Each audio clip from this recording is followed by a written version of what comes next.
तो चलिए चर्चा करते हैं हम लोग मैथमेटिक्स का जो वो सांख्यिकी का अगला जो पॉइंट है उस पर चर्चा करते हैं। सांख्यिकी का अगला पॉइंट क्या था जो आपके बीच में हमने दिया था। सांख्यिकी में केंद्रीय प्रवृत्ति की मापे, जो 3 ढंग से केंद्रीय प्रवृत्ति की मापे जो की जाती थी वो क्या था, माध्य, माध्यिका और बहुलक। आप लोगों को ये भी हमने बात बतलाया था कि श्रेणी कितने प्रकार के होते हैं। श्रेणी 3 प्रकार के होते हैं, व्यक्तिगत, अव्यक्तिगत और क्या होता है, वर्गीकृत श्रेणी होती है। तो ये यहाँ तक चर्चा हो चुका था, लगभग यहाँ तक चर्चाएं हो चुकी थी।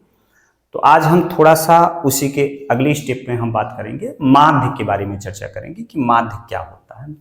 माध्य के बारे में हम चर्चा करेंगे, माध्य की कंडीशन क्या होती है। देख लीजिएगा, ये माध्य की मेन की अगर हम कंडीशन करें, ये देख लीजिए मेन के बारे में अगर चर्चा करें तो क्या होगा।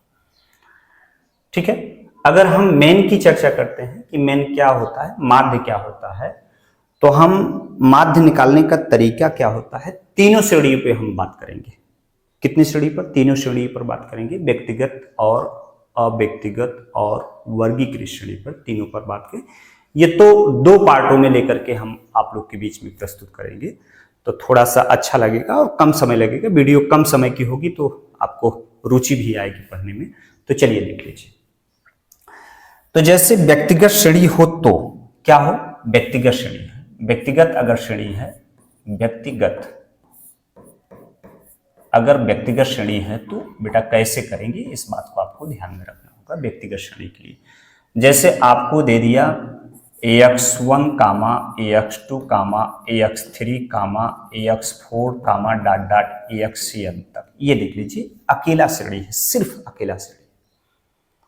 इसमें 2 श्रेणियां नहीं दी है, एक सीरीज दिया है, बस कहता है कि इसका समांतर माध्य ज्ञात कीजिए। पहले इसके फार्मूले के बारे में हम माध्य निकालने की बात करेंगे। क्या निकालने की बात करेंगे? माध्य के बारे में जितनी भी चर्चा करेंगे, माध्य के बारे में चर्चा करेंगे, मेन के बारे में चर्चा करेंगे। मेन देख लीजिएगा, मेन के बारे में चर्चा करेंगे। बात क्लियर है ना?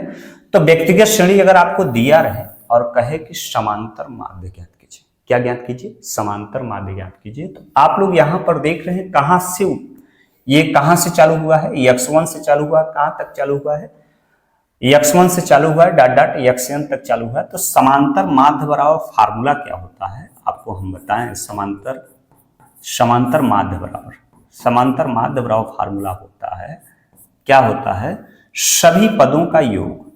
क्या होता है? सभी पदों का योग, सभी पदों का योग बटे पदों की संख्या। क्या कर सकते हैं? पदों की संख्या के बारे में आप कर सकते हैं, पदों की संख्या। ये देख लीजिए, सभी पदों का योग बटे पदों की संख्या। समांतर माध्य को हम x बार से हम प्रस्तुत करते हैं। तो यहां पर क्या कर सकते हैं, कितना दिया है बेटा, सभी पदों का योग क्या करेंगे, x1 धन x2 धन x3 धन x4 धन डॉट xn तक बटे क्या कर सकते हैं, पदों की संख्या। कितना है?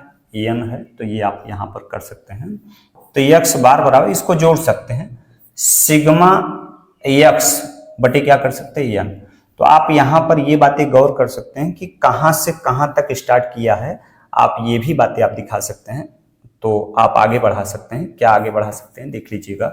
x बार बराबर, x की कंडीशन आप कर सकते हैं, x बार बराबर क्या कर सकते हैं, तो सिग्मा i बराबर 1 से स्टार्ट किया है, n तक गए हैं, तो यहां पर क्या कर सकते हैं, xi बटे क्या कर सकते हैं, n। ये आपका फार्मूला बनकर के तैयार हो जाता है। यहां पर कहां से हमने जो पद को जोड़ा है, कहां से, पहले पद से लेकर के कहां तक गए हैं, n तक हमने जोड़ा है, ये इतनी फार्मूला की कंडीशन ये बनती है।